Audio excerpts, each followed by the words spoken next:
Yeah, y'all should have known I was gonna talk about this. I don't know why people think I'm a J. Cole hater or a Kendrick hater. I'm not a hater. It's just their music some at times can be a bit boring. That's all I'm saying. But on this, I heard it the day it came out. I was excited. I was actually out doing something and I seen that a stream was out and I was like, yo, this gotta be crazy. I gotta go on iTunes and check it out. And I heard it and it's just J. Cole, you know, showcasing his talent, if you want to say that. He got a couple new artists, Ari Lennox and Luke. Boz and Omen and Kaz still been there from day one or whatever you want to call it. But it's just a dope project. J Cole spitting his vicious lyrics, his flows is more potent. It gave me that feeling of Friday Night Lights that I love. Like, you know what I mean? So I think J. Cole finally realized what was missing, why people ain't giving him credit, and you definitely could see that on this project. Even with the opening track, Folgers Crystals. Just listen to, basically how he's rhyming, the content wise. I love the melody. You know what I mean? How he incorporated Folgers Crystals, that's basically a coffee for what I'm understanding. It's just basically telling niggas to wake up. You know what I mean? From what I got from it. It's like it's time for you niggas to wake up. You know what I mean? Real lyrics, he aggressive. And I had no problem with that. Great record. Then it goes into track two, which is Boz featuring J. Cole, Night Job. I definitely felt Boz is a dope artist. I review one of his projects as well. He's incredible. Cole verse, he actually shouted it out, Boz, and saying by I'm glad that I met him and took him off the block from, doing whatever. He killed it, and Boz just gave you in his life basically, you know what I mean, the night job, grind and still here yet delivering dope bars. From what I got from it. Love the sample, love the darkness of the beat.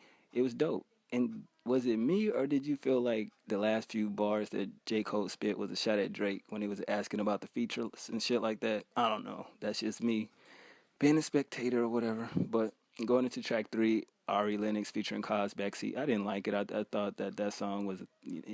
It's basically just about fucking in a backseat of a car. I mean, who haven't done that?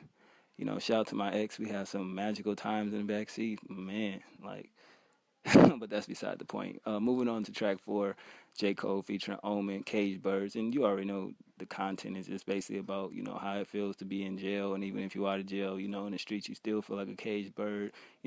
Mixture between the jail and the streets. Omen verse was more on a personal note. You know what I mean? I definitely love the smooth production, the hook, the content, just a great overall record. And I'm like, damn, why we didn't get this J. Cole, you know, earlier in his career. It's just like how he said it. He got to he re-energized in a way. He found his niche. He found his flow, and he just ready to go. And he want the game to realize that. So I definitely appreciate that. Going into track five, Omen featuring Donnie Trumpet, 48 Laws. Good record. Jazziness. Donnie Trumpet. You already know who that is. Definitely thought the production, lyrics, and the flow was on point. Not a bad song at all. I definitely fuck with it. Boss with Housewives. It's just basically to me from when got out of niggas talk too much. You know what I mean? Definitely a dope beat. His flow to me is nice. I don't know who's doper out of Boz, Kaz, or Omen. You know what I mean? Because they all lyrical in their own sense. But I definitely thought his bars was on point. I definitely liked the content. Another good record. Going into track seven, Kaz featuring Boz. Tabs. It's basically showing hoes no love in a sense. From what I got from it, that's just me. I could be wrong. Y'all let me know if I'm off. Definitely thought the beat was on point. I love their witty lines that they had. You know what I mean? How they use their metaphors and they flow to basically, how bars have tabs. And it's just like cutting the tab off bars. Yeah, but still a great record. Then we get into the new artist, Loot, still slumming. I definitely think this is dope. You know what I mean? He definitely talked about his life. You know, uh, he spoke on a conversation he was having with his cousin to where, it's like, yo, you need to stick to rapping. You know what I mean? You might get signed to J. Cole, blah, blah, blah. And here it go. He did get signed to J. Cole. But just basically telling you no matter what the situation is, I'm still in the hood living life. You know what I mean? I'm still slumming. Definitely a great hook on there. Definitely like the beat. Good song. I don't know too much about Loot or Ari Lennox, but I'm going to go check them out. And the last track is Kaz featuring Corey C. Grow.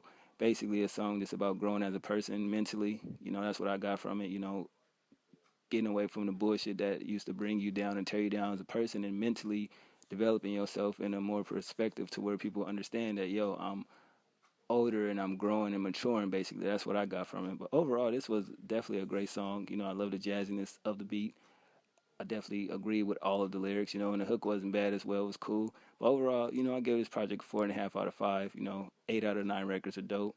Production, hands down, 4.5 out of 5 as well. You know what I mean? You got to take 1 point off for the track 3. But other than that, this is a solid joint. And why y'all thought I was going to hate on it? Y'all slipping, man. I still do this shit. But what y'all thought about it? Let me know. One.